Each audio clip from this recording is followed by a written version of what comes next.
શું તમે મહેનત કરો છો છતાં પણ સફળતા નથી મળતી?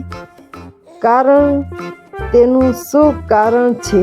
તમે એક સાથે બહુ બધું કામ કરો છો જેથી કરી અને તમારું મન ક્લિયરિટી માંગે છે, એટલે કે કોઈ વસ્તુ એક જ જગ્યાએ ફોકસ કરી તો તે જ વસ્તુમાં આપનું મગજ બેસે અને મગજમાં આપને ક્લિયરિટી આવે, જેથી કરી અને આપે કોઈ એક જ વસ્તુને અથવા તો તે ગોલને પૂરેપૂરો આપે સક્સેસફુલ કરી શકી.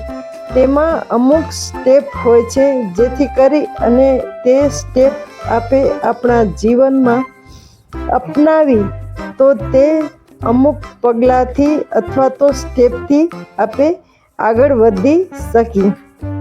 તેમાં સ્ટેપ છે 1, એક જ ગોલ પસંદ કરવો.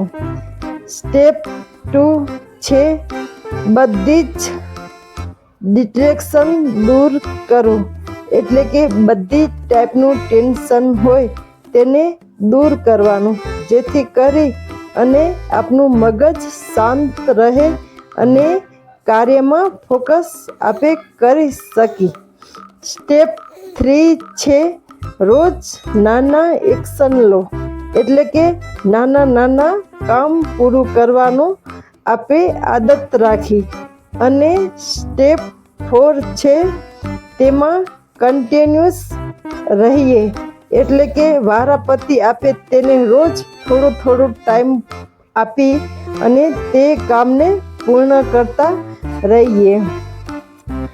આમ કરી અને યાદ રાખો, એક કામમાં માસ્ટર થશો તો સફળતા ચોક્કસ મળશે.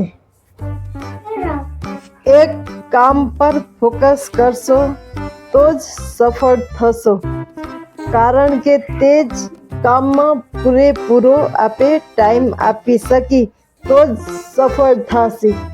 નહીં તો આપે અલગ કામમાં આપે બીજી રહેશી તો એકે કામ આપે પૂરેપૂરું સફળ રીતે નહીં કરી શકી.